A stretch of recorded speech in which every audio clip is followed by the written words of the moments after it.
Hello everyone. Today we are going to continue chapter 10 जीवों में श्वसन for class 10th in Hindi medium. तो अब इसमें हम पढ़ रहे थे कि हम श्वास कैसे लेते हैं, ये टॉपिक हमें करना था आज। इसमें क्या होता है कि हम सांस कैसे लेते हैं, ठीक है, कैसे लेते हैं। सबसे पहले जो श्वसन होता है उसमें नासा द्वार से वायु कहाँ चली जाती है, नथुनों में, ठीक है। वायु सबसे पहले कहाँ जाती है, नासा द्वार में या नथुनों में, और हम वायु को अंतःश्वसन द्वारा अंदर लेते हैं। अंतःश्वसन हमने पढ़ा था, श्वास को या वायु को अंदर लेना, ठीक है। उसके बाद नथुनों से कहाँ जाती है हमारी वायु, नासा गुहा में चली जाती है, ठीक है। नासा गुहा से श्वास नली से होते हुए फेफड़ों तक जाती है। उसके बाद फेफड़े जो होते हैं वो वक्ष गुहा में स्थित होते हैं, ठीक है। ये देखो, सबसे पहले नासा द्वार है, नासा गुहा है। नासा गुहा से कहाँ गई श्वास नली में, श्वास नली से फेफड़ों में, ठीक है। अब इसमें क्या है, वक्ष गुहा पार्श्व में पसलियों से घिरी रहती है। ये सब क्या है, पसलियाँ घिरी हुई हैं सारी, ठीक है। एक बड़ी पेशीय परत जो कि डायफ्राम कहलाती है, नीचे वाला जो है ये है डायफ्राम, ठीक है। वक्ष गुहा को जो आधार प्रदान करता है। श्वसन में डायफ्राम और पसलियों से बने पिंजर की गति जो होती है वो सम्मिलित होती है। श्वसन में हम क्या क्या पढ़ते हैं, एक तो डायफ्राम की स्थिति और साथ में वक्ष गुहा, ये जो वक्ष गुहा है जिसके अंदर ये सारा प्रोसेस होगा, ठीक है। ये दोनों चीज़ों की गति कैसी होती है वो पढ़ेंगे अब हम, ठीक है। अंतःश्वसन, अंदर की तरफ लेना श्वास को, ठीक है। उस समय क्या होता है, ये जो पसलियाँ हैं ये क्या होती है, जैसे ही हम अंतर श्वसन करते हैं, अंदर की तरफ श्वसन लेते हैं, पसलियाँ जो है ऊपर और बाहर की तरफ गति करती हैं, और जो नीचे वाला डायफ्राम है ये नीचे की तरफ गति करता है, ठीक है।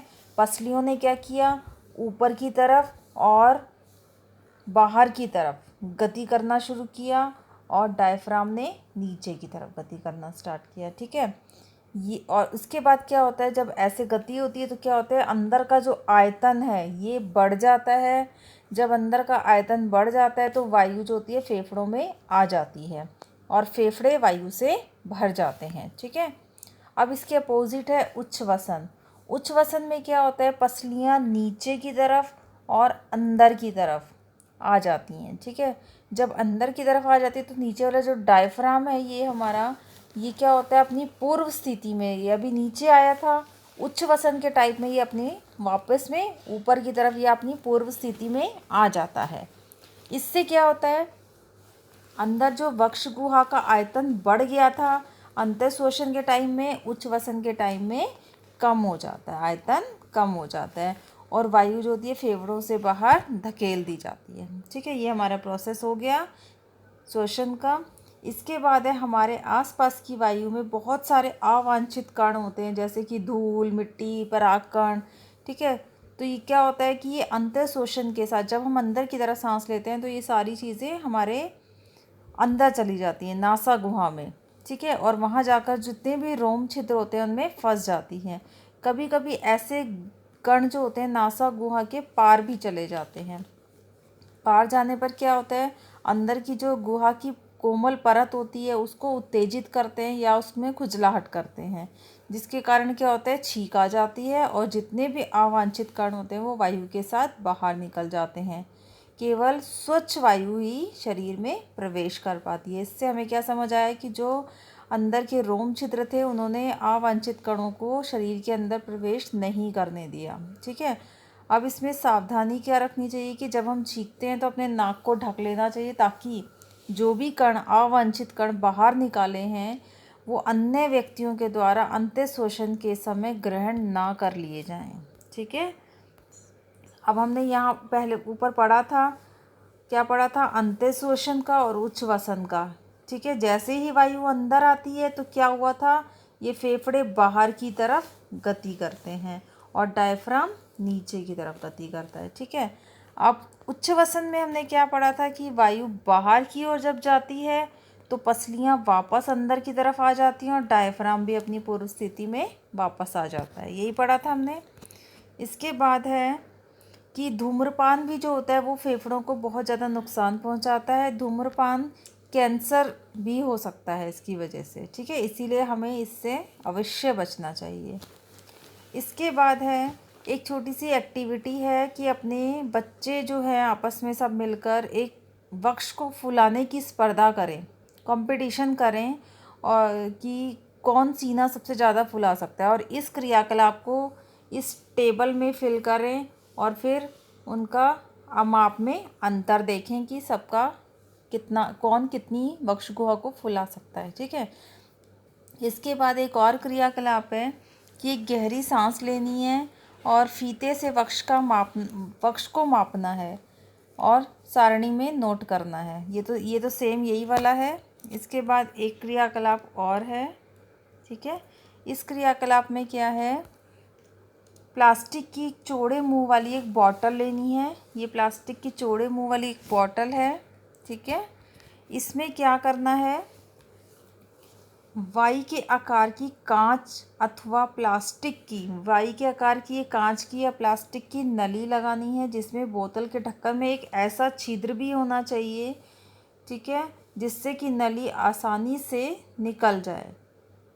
अब क्या करना है, इसके सिरे पर दो बिना फूले हुए गुब्बारे, इसके जो सिरे हैं ये वाले बिना फूले हुए गुब्बारे लगाने हैं, ठीक है, और बोतल का ढक्कन लगा दिया तथा इसके बाद सील बंद कर दीजिए तथा वायु रुद्ध हो जाए ताकि अंदर कोई वायु प्रवेश ना कर सके। और इसके बाद पतली शीट या तो नीचे लगा देंगे, ठीक है, या एक रबड़ की शीट लगा देंगे और उसे अच्छे से बांध देंगे, ठीक है। इसके बाद हम देखेंगे कि फेफड़ों में होने वाले प्रसार को समझेंगे कि जब वायु अंदर जा रही है तो क्या होती है, वक्ष गुहा का आयतन बढ़ जाता है, ठीक है, और डायफ्राम नीचे हो जाता है और ये गुब्बारे फूल जाते हैं, ठीक है। जैसे ही हवा बाहर निकलती है तो क्या होता है, ये अंदर जितना भी वायु है वो सारी बाहर निकल जाएगी, वक्ष गुहा का आयतन अंदर का कम हो जाएगा, ठीक है, और इसके बाद नीचे जो डायफ्राम था वो भी वापस उसी शेप में आ जाएगा, ठीक है। इसके बाद हम उच्छ्वसन में बाहर क्या निकालते हैं। उच्छ्वसन हमने पढ़ा था क्या होता है, वायु को शरीर से बाहर निकालना। उच्छ्वसन में हम क्या निकालते हैं, CO2, सबको पता है, कार्बन डाइऑक्साइड गैस, ठीक है। इसको एक क्रियाकलाप से समझते हैं। कोई पतली स्वच्छ परख नली लेंगे, इसमें कॉर्क लगा हो, ऊपर कॉर्क मतलब एक ढक्कन लगा हो। यदि परख नली उपलब्ध ना हो तो आप कांच की एक या प्लास्टिक की एक बॉटल भी ले सकते हैं, ठीक है। परख नली में क्या करेंगे, आप ताज़ा बना हुआ चूने का पानी डालेंगे। प्लास्टिक की एक स्ट्रॉ को परख नली में इस प्रकार डालेंगे कि वह चूने के पानी में डूब जाए, ठीक है। अब स्ट्रॉ के द्वारा धीरे धीरे चूने के पानी में फूंक मारेंगे। अब देखेंगे कि चूने के पानी में क्या कोई परिवर्तन नज़र आता है। हम जानते हैं कि जब हम वायु का अंतःश्वसन या उच्छ्वसन दोनों में से कुछ भी करते हैं तो गैसों का मिश्रण होता है, ठीक है। तो क्या होता है, इसमें अंतःश्वसन में ऑक्सीजन अंदर लेते हैं और उच्छ्वसन में कार्बन डाइऑक्साइड शरीर से बाहर निकालते हैं, ठीक है। तो इसका मतलब गैसों के मिश्रण को उच्छ्वसित करते हैं। अच्छा, एक और है कि जब हम दर्पण के सामने उच्छ्वसन करते हैं, दर्पण के सामने उच्छ्वसन मतलब अपने मुंह से हवा छोड़ते हैं, तो क्या होता है, सतह एकदम से धुंधली नज़र आती है, जिसके कारण जल के ये छोटे छोटे बिंदु कण भी आ जाते हैं, नमी आ जाती है, ठीक है। वो क्या है, CO2 गैस, ठीक है। तो आज के लिए बस इतना ही। अब हम नेक्स्ट टॉपिक में पढ़ेंगे। तब तक के लिए थैंक यू।